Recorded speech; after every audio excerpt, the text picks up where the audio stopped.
Why was Abram, who became Abraham, called the father of the faithful? What can we learn about faith by looking back at Abraham? Let's look at his early life and 10 tests of Abraham's faith and how he dealt with them in Genesis 12 through 22. First, let's look at some family stories of Abram. Today, we might be blessed enough to have 4 generations alive at one time. In those days, people lived much longer. Noah was 10 generations older and died when Abram was 58. Abram got his faith initially from his mother, but also from years with Noah and Noah's son Shem. Noah and Shem were faithful believers in the one true God. Abram's father, Terah, was a high priest for Nimrod and made idols for his false religion, a way to control people. Dictators like the power to make the rules, including license to murder those who get in their way. Astrologers told Nimrod of a baby who was to become father of a great nation. Like Herod, Nimrod wanted the threat killed. Terah took a servant's child instead, and Nimrod, thus deceived, killed the baby with his own bare hands. Abram's mother hid him in a cave for 10 years. Abram's mother told him stories of Noah and Shem and the one true God. When he was 10 years old, Abram left the cave to go to Kedem in the mountains of Ararat to visit Noah and Shem. They welcomed him and taught him God's ways for about 39 years. Then Abram heard the news about the Tower of Babel, where God had divided people into 70 languages and people groups. So Abram went out to teach them about the one true God. He was risking his life because Nimrod had proclaimed himself God and forced people to worship him. At age 50, Abram returned to his father's house. Terah had an idol workshop in his house. Idols were made from wood, stone, and precious metals. It was big money. People came from all over to worship and buy the idols. Terah wanted Abram to be in charge of sales. With an axe, Abram destroyed all the idols except one. He placed the axe in the last one's hands and claimed that it had killed the rest. Terah said that was impossible. Abram had tricked him into admitting that the idols were powerless, and in anger, Terah betrayed him to Nimrod. Nimrod threw Abram into a furnace, and he came out unharmed, and Nimrod was afraid to touch him.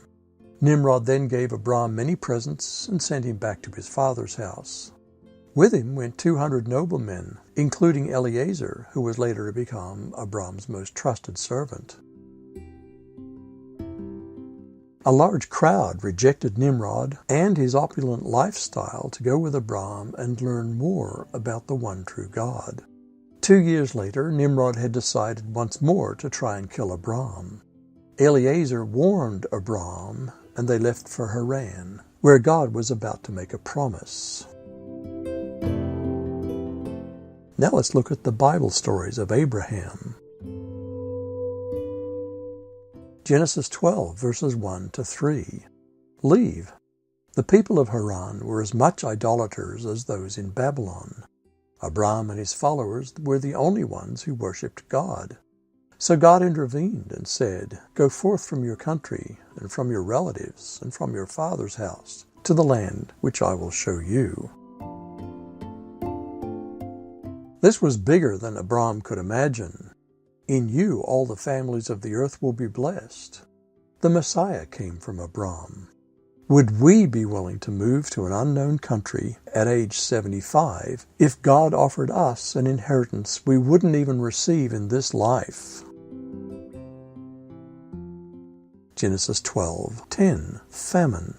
The first thing Abram encountered in the promised land was famine. Now there was a famine in the land, so Abram went down to Egypt to sojourn there, for the famine was severe in the land. How often when we start to do God's will are there strings of obstacles? Genesis 12:15. Pharaoh. The next obstacle on Abram's faith journey was Egypt's king. Pharaoh's officials saw her and praised her to Pharaoh, and the woman was taken into Pharaoh's house.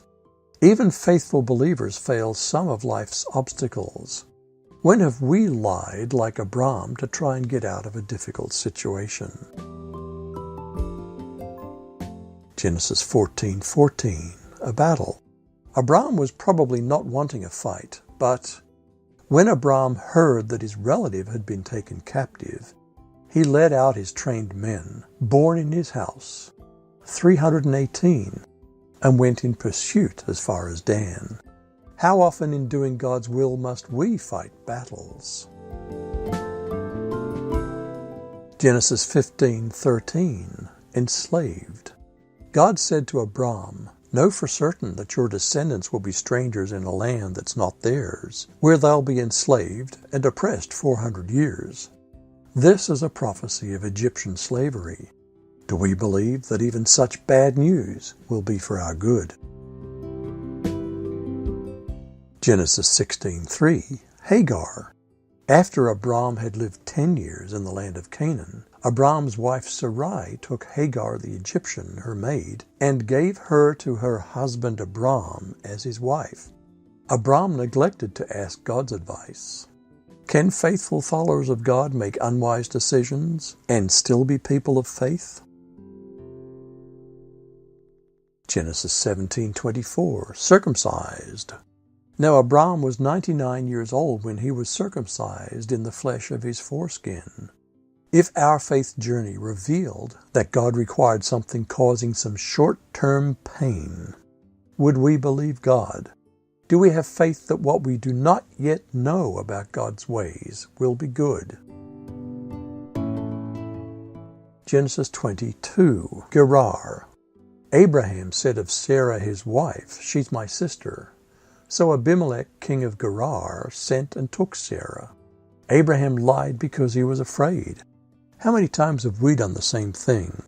Lied to protect ourselves from embarrassment, from a perceived threat, to be polite, or cover sin. Genesis 21:12, Hagar. But God said to Abraham, "Don't be distressed because of the lad and your maid. Whatever Sarah tells you, listen to her, for through Isaac your descendants shall be named." For the sake of family peace, someone had to leave. God promised to bless them and provided for them. Genesis 22:2, Isaac. He said, "Take now your son, your only son whom you love, Isaac, and go to the land of Moriah, and offer him there as a burnt offering on one of the mountains of which I will tell you." Unlike God, Abraham didn't have to give up his son. Hebrews 11:8-13. By faith, Abraham went out not knowing where he was going, lived as an alien in the land of promise, as in a foreign land, dwelling in tents with Isaac and Jacob, fellow heirs, for he was looking for the city which has foundations, whose architect and builder is God. Romans 4:16. It's by faith, in order that we may be in accordance with grace, so that the promise will be guaranteed to all the descendants, not only to those who are of the law, but also to those who are of the faith of Abraham, who is the father of us all. If you've ever followed God not knowing where you're going, you might have the faith of Abraham. If you feel like a foreigner in this land, looking for the city which has foundations, whose architect and builder is God, then you might have the faith of Abraham. Like Abraham, none of us is perfect. But then salvation doesn't depend on our perfection, but on our faith in the mercy of the one who is perfect.